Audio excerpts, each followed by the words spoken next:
merasa diri kita punten di majelis taklim, kita memperbaiki diri, batin kita baik, cakep, wajah kita cakep, ya meskipun dipoles dengan bedak. Enggak ada bedak bu, suami enggak lagi punten, suami usahanya lagi kurang baik, enggak apa-apa, enggak usah pakai bedak juga, ridho aja, ikhlas aja, datang aja ke majelis taklim. Bila perlu tepung segitiga dipakai aja, yang ada aja katanya konangan, pakai aja, yang penting kan putih. Ya ibu-ibu kan perawatannya super luar biasa, makanya cari suami, cari mantu juga. Punten kalau urusan harta boleh, wa maliha, wali hasabiha, keturunannya boleh. Ya, wa jamaliha, kecantikan, kegantengan boleh. Walidiniha, yang spesifik itu agama. Menakalidiniha razakallahu malaha, siapa yang menikah karena urusan agama maka di dalamnya banyak rezeki, kenyamanan di dalam urusan hubungan rumah tangga. Makanya apa? Penyakit hati ini seringkali terjadi bukan orang-orang yang senantiasa di pasar saja, orang-orang yang tidak mau ke majelis taklim, orang yang rajin ke majelis aja masih punya penyakit hati. Termasuk siapa? Termasuk siapa? Termasuk siapa? Yang ngomong. Makanya saya tuh punten nih, ketua ibu majelis salim, saya istighfar 1000 sebelum sholat subuh. Kok nggak nangis-nangis saya? Apa saya harus mengingat kesusahan? Ternyata resepnya di istighfar yang digetarkan di hati. Ternyata istighfar mampu membersihkan penyakit hati, sirik, dendam, hasad. Ini penyakit-penyakit yang paling hebat. Penyakit stroke kecil, asam urat kecil, panu kecil, pakai kalpanak juga liang, hilang langsung. Tapi penyakit hati si pelakunya akan menyebabkan si pelaku datang ke punten, ya, ke nerakanya Allah. Hati-hati. Makanya fi qulubihim maradun fazadahum Allahu maradan wa lahum adzabun alimun bima kanu yaktubun.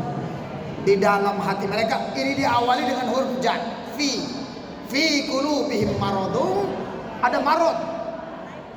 Di dalam hati mereka ada penyakit. Yang dimaksud penyakit hati itu orang-orang yang munafik. Orang munafik ada dua yang paling dominan cirinya. Pertama adalah munafikun i'tiqadi biqalbi, dalam tafsir Nawawi itu. Orang yang dia munafik hati. Ini menyebabkan pelakunya jadi murtad. Hati-hati. Tapi kalau munafik itu munafik amali, yang kedua adalah munafik amali lewat perbuatan. Ciri munafik, ayatul munafikina salas. Ciri orang munafik cuman 3 yang disinggung Allah di dalam surat Al-Baqarah ayat 10, fi qulubihim marad. Orang-orang munafik dengan penyakit hatinya, idza hadatsa kadzdzaba, apabila bicara suka bohong. Pernah bohong? Sering Kak Ustaz, sering. Ya, bohong baik. Teh Ija di mana? Udah UTW, orangnya belum mandi. Bohong baik sih, gitu. Penyakit. Ya, itu ciri munafik. Jangan bohong dengan hal-hal yang sekiranya tidak baik.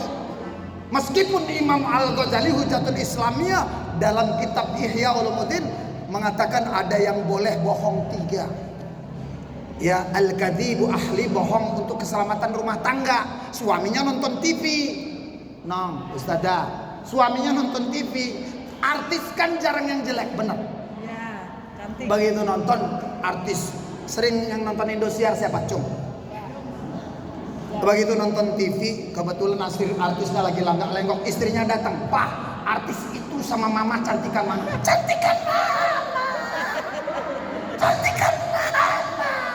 Saking takutnya sama istrinya. Padahal istrinya dibohongin, istrinya senang, cantik saya, langsung ke kamar mandi yang ada kacanya dia ngaca. Enggak perasaan. Hati-hati. Itu boleh. Bohong begitu, suami punten supaya tidak memancing emosi istri. Pada dasarnya perempuan senang dibohongi. Yang kayak begitu teh aja yang senang jangan dibohongin tuh. Maksudnya kata istri mah begitu. Saya punya istri sama kayak ibu-ibu perempuan istri saya. Itu kalau ngomong, Bun cantik amat, kupingnya langsung naik 10 meter dia. Ya perempuan mah seneng dipuji apalagi dijepret pakai duit ratusan ceplok. Itu. Erwin. Ya, yang kedua apa itu?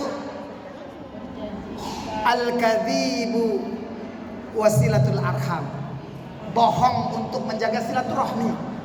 Si Fulan pelitnya minta ampun nih. Nih, Teh Haja ngomongin orang pelit itu dosanya aja diminta nggak boleh. Saking pelitnya, dosa siapa? Dosa saya, jangan. Saking pelitnya itu. Apalagi makanan, dosanya aja diminta nggak boleh. Itu ciri orang pelit kayak begitu. Jadi intinya ketika dalam tahap orang itu berbohong untuk kebaikan, untuk silaturahmi, si Fulan binti si Fulan pelit. Ngomong ke si orang B ini, si C-nya yang dijelekin diomongin. Kata si C, B, si A itu tadi ngomongin saya ya. Iya katanya si itu mah maaf. Si itu mah katanya orangnya baik, sering neraktir. Padahal pelitnya minta ampun. Bohong begitu boleh nyelamatin silaturahmi supaya tetangga tidak ribut. Ingat ya, jaga lisan. Seorang sahabat Rasul ahli tahajud 20 tahun, amalnya hilang semuanya gara-gara tidak pandai menjaga lisan. Jadi bohong yang satu lagi seperti apa? Setelah menjaga silaturahmi, ada yang tahu nggak kira-kira? Ya nanti saya buatkan satu referensi yang khusus bahwa ketika bohong untuk dalam urusan rumah tangga, ketika bohong untuk menjaga silaturahmi, ketika bohong dalam hubungan berkeluarga boleh. Itu jadi intinya. Karena memang waktu ini ya udah 5:30 ini. Jadi kalau saya memang biasanya ngajar lama sih. Jadi intinya bahwa penyakit hati itu menyebabkan manusia si pelakunya datang ke nerakanya Allah aja, wajalah kekubangannya. Makanya apa? Tolong yang namanya hati dibagi 3. Pertama qalbun salim, keduanya qalbun marid. Ini interpretasinya Neng Ustazah ya. Jadi yang ketiganya adalah qalbun mayit, hati yang mati. Khatamallahu ala qulubihim wa ala sam'ihim wa absarihim ghishawatun wa lahum adzabun alimun bima kanu yaktubun. Orang-orang yang kadib, yang bohong. Idza hadasa kadzaba wa idza wa'ada akhlafa, apabila dia berjanji ingkar, wa idza tu'mina dipercayain khianat. Itulah macam-macam penyakit hati dari tafsir Nawawi yang saya bawa sore hari ini. Ini pertanyaan.